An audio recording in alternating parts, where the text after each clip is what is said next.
set, go. Hi everybody, it's Teacher Caitlin at Literacy Pittsburgh. Tonight we're going to read A Good Night's Sleep. It was springtime in the 100-acre wood. Winnie the Pooh and Piglet were taking a walk in the warm sunshine. Hooray! The cold winter is over, Piglet cheered. No more mittens and scarves, said Pooh. No more cold noses and toes, added Piglet. And plenty of yummy honey, finished Pooh. Pooh and Piglet walked away until they reached their friend Rabbit's house. Rabbit was outside working in his garden. He looked very tired and a little grumpy. What's the matter, Rabbit? Piglet asked. Aren't you happy that it's spring? Don't even say that word. I hate spring, Rabbit moaned. Pooh and Piglet were puzzled, so Rabbit explained. You see that bird family up there? They sing before the sun even comes up, right outside my bedroom window. I can't get any sleep. Oh dear, said Piglet, we must do something. Pooh wasn't sure what to say to Rabbit. Perhaps it would help if you moved somewhere else. Rabbit jumped up with excitement. Oh, Pooh, what a great idea. I would love to move in with you. Unfortunately for Pooh, that wasn't what he had meant at all. But now it looked like he would have an unexpected guest. So Pooh and Piglet helped move a few of Rabbit's things to Pooh's house. As they were finishing up, the bird family flew away from Rabbit's tree. Look, said Pooh, the birds are flying away. They'll be back soon, singing as usual, Rabbit told him. They're just going to get a bite to eat. Oh, said Pooh, a little disappointed.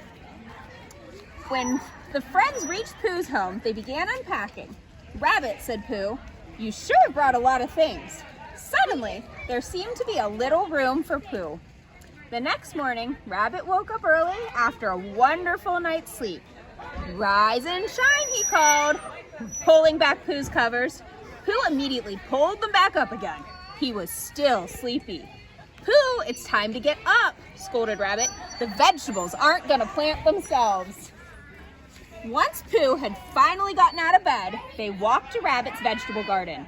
Together, they planted the seeds in neat little rows. Perhaps bears aren't meant for such hard work, thought Pooh. But at least he could enjoy the cheerful songs of the bird family, who sang all day. Pooh rather liked the music. Later, Piglet arrived. I was just over at your house, Pooh, said Piglet, but you weren't home. No, I'm not home, Pooh said sadly. Pooh took Piglet aside.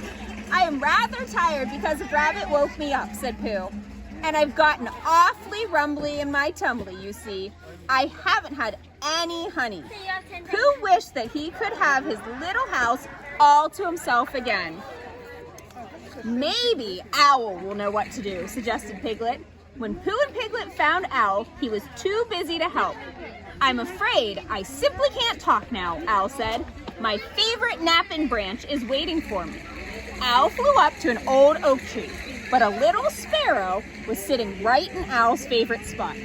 It looks like my branch is already occupied, said Owl. I guess I'll just have to find another one. As Owl flew off, Pooh began to have an idea. He and Piglet hurried to Pooh's thoughtful spot to come up with a plan. We need the bird family to find a different branch to sing on, Pooh said. But how will we get them to move? Asked Piglet. Pooh sat for a bit. Think, think, think, he said as he patted his head. Finally, all his thinking turned into a real plan. When the birds fly off at night to look for food, we will take their spot, said Pooh. Then they will have to find another favorite branch. Just like Owl and the sparrow, Piglet cheered. Pooh told Rabbit about their plan to move the bird family. Now Rabbit would be able to stay in his own home without worrying about the birds' morning songs. What a splendid idea, Rabbit said. I'm glad I thought of it. They moved all of Rabbit's things back into his house. That night, Pooh and Piglet waited by the tree until the birds flew off. When they did, the friends started to climb up the bird's favorite branch. Rabbit offered to sit out there with them, but there was only room for two. At least take the blanket, said Rabbit, and thank you for your help, dear friends. So Pooh and Piglet waited, and waited, and waited. They tried their best to stay awake, but the blanket was awfully warm and comfortable. Soon, their friends were fast asleep.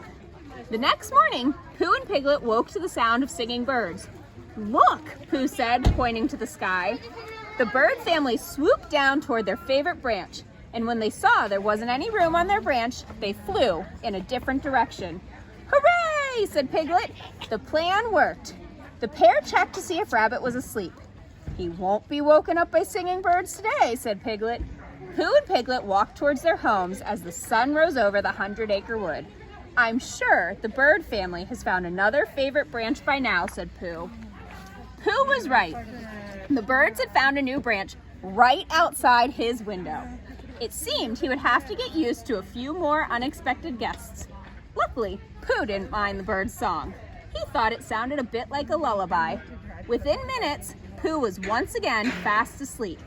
At last, Rabbit, Pooh, and the bird family were all happy with their homes.